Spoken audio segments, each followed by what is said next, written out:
ఒక స్వామివారి భక్తుడిగా నేను స్వయంగా పుంగనూరు నుండి తిరుమల వరకు పాదయాత్ర చేసి ఆనాడు తిరుమలలో ఒక స్పష్టమైన ప్రకటన చేయడం జరిగింది.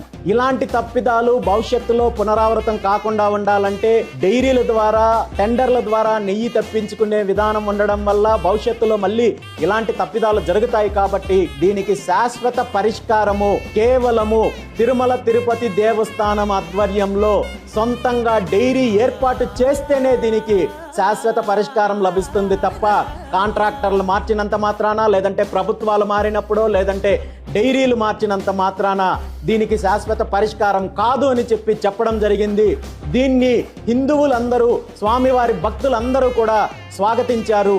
దీనికి సంబంధించి ముఖ్యమంత్రి చంద్రబాబు నాయుడు గారికి, అదేవిధంగా పాలక మండలి చైర్మన్కి అందరికీ లేఖలు రాసినప్పటికీ కూడా ఈ రోజు వరకు దాని మీద కనీసము స్పందించడానికి కూడా ముందుకు రాలేదంటే మీకు తిరుమల విషయంలో ఎలాంటి చిత్తశుద్ధి ఉందో అర్థమవుతోంది.